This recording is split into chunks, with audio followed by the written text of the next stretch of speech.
coming back to you from the Power and Electricity World Africa trade show floor. It's certainly been a very successful day so far, and I'm pleased to welcome one of the Egyptian delegates that have joined us. It's slightly different. Many of the delegates here are directly involved in the energy sector, but Mohamed Saied is very specifically involved in the fertilizer business. He's from a company by the name of Abu Kir Fertilizer, and they've implemented some phenomenal energy solutions within their plant. Mohamed, welcome. Yeah. And we're very, very pleased to have you this afternoon. Very nice to meet you. Great. I think getting into some of the detail, if we have a look at Egypt, if we have a look at the business that you're responsible for from a GM point of view around the electrical side, what has been the procedure up to now to actually get on-site energy generation designed and implemented, and how successful have you been in that regard? Yeah, thank you for your question. Thank you for the interview. Actually, in Egypt, the policy tried to distribute generation types of electrical generations also between the conventional and renewable energies kinds. For example, for natural gas, you know, Egypt has a huge amount of natural gas, especially, and the thermal power station is the main producer. Extra, there is the high dam also for hydro mechanical electrical energy producer, while they are now trying to push ahead in the direction of renewable energy, especially in the solar PV panels and wind energy, to cover variety and to have a backup energy and distributed ones, because you know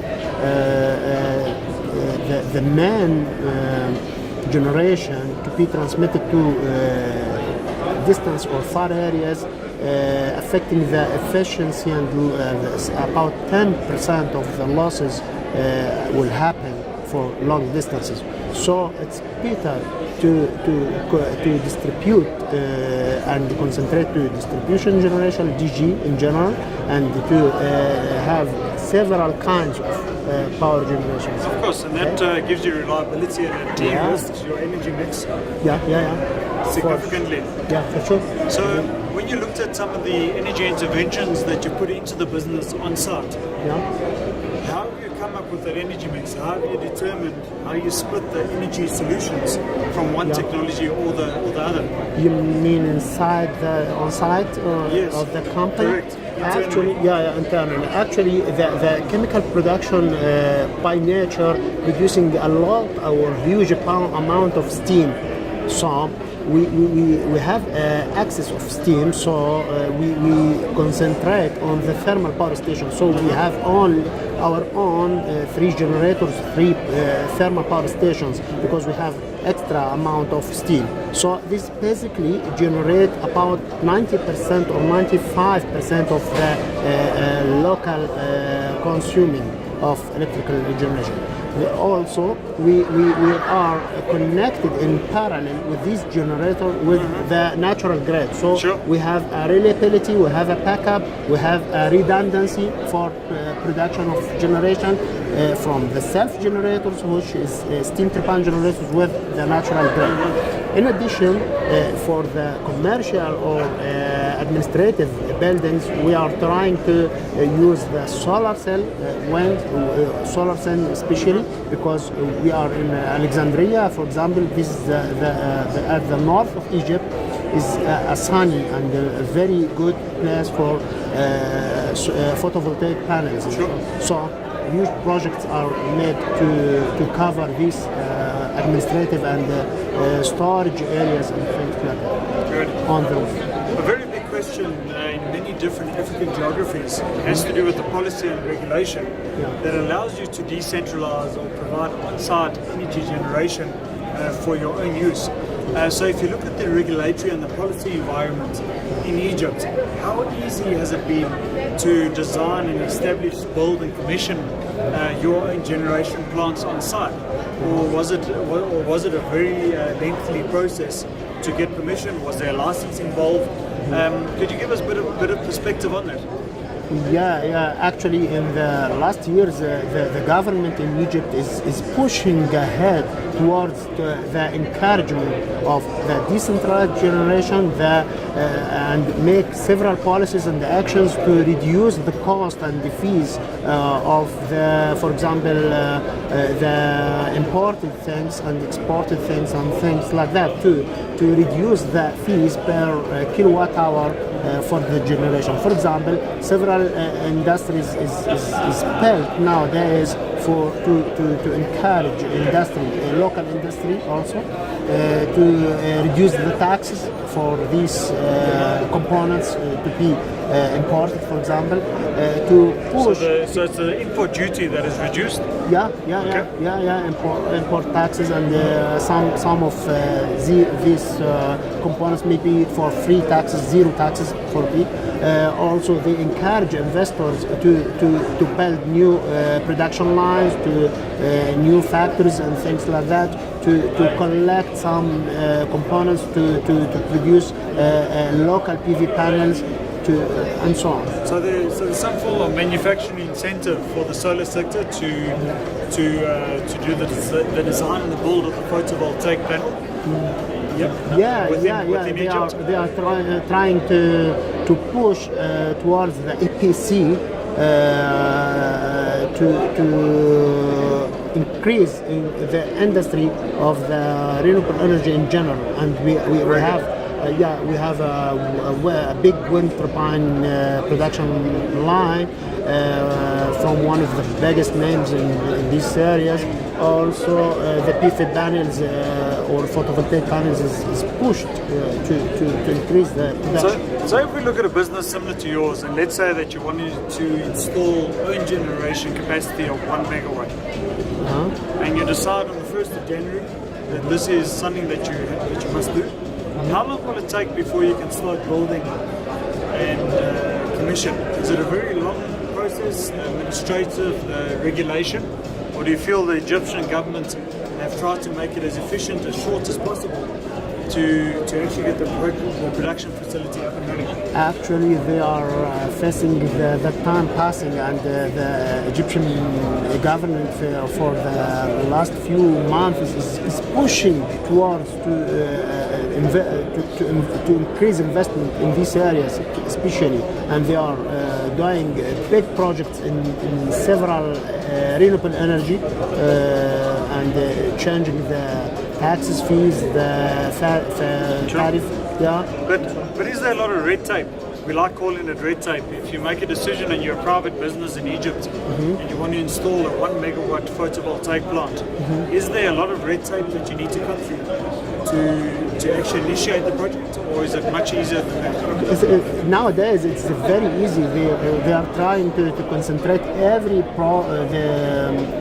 process for organization, the authorities to be at the same place, to be very simple to introduce, to simplify the process for any investor from inside Egypt or outside Egypt or from any place all over the world. Very, very good. And is there any prescription on the level of tariff? Let's say that you get a third party to build the plant on your premises, and that third party then sells you the power on site. Is that legal? Yeah, for sure. They are introducing several scenarios to match with the investor and the scale of the investor. Is it small or medium prices or large ones? So they put several varieties also with several prices, several taxes, depends about the project we are trying to encourage. Good. What is your recommendation for other African geographies? So it looks like there's a very real effort by the Egyptian government to promote, and it's maybe not necessarily financial, but like you said, they are attracting investment, but they're making a very firm effort, a concerted effort to make the process as simple as possible. What do you think needs to change in other African geographies? Do you feel that there's opportunity for improvement to make things easier, make it more efficient, make it flow better? Yeah, actually, as I know, several of African countries, especially in the middle and south, have a special nature. They can put new policies and import experience from people in other countries to push towards generation and have a variety, reliability of generation and producing new types of generation. Maybe hydraulic power or hydraulic generation will be a very good idea for the nature of African countries that has the high level of lands and water flowing and things like that. Also, several of these countries has a good nature about the solar energy also. You know, this the yellow belt of African country is very good. Yeah, very good. Highly efficient. Yeah. Sure. Great.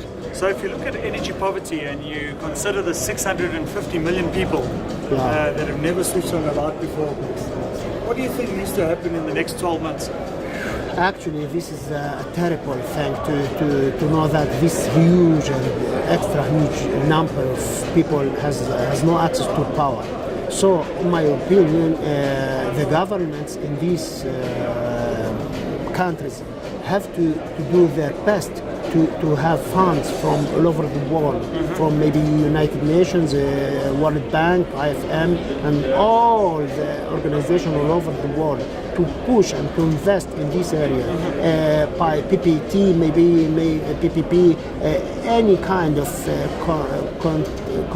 contracts or cooperation with other organizations all over the world to push to invest in these areas and to distribute several kinds of power generation, maybe renewable energy, especially renewable energy, although it's have a high initial cost, but it has almost zero maintenance cost or close to zero, but your levelized cost of electricity is very low after the project. But in principle, you're looking at a decentralized energy solution and distributed energy, and I think you would say this is probably one of the only solutions now that can seriously be considered to try and rectify the current situation. Sure. In these areas and urban areas and the distributed areas, with no the distribution generation is the best solution in my opinion to be distributed to reduce the losses to simplify the life for these poor people and poor energy people. Mohamed, I can't thank you enough. The bottom line of Power and Electricity World Africa, we've just heard from a private company sitting in Egypt.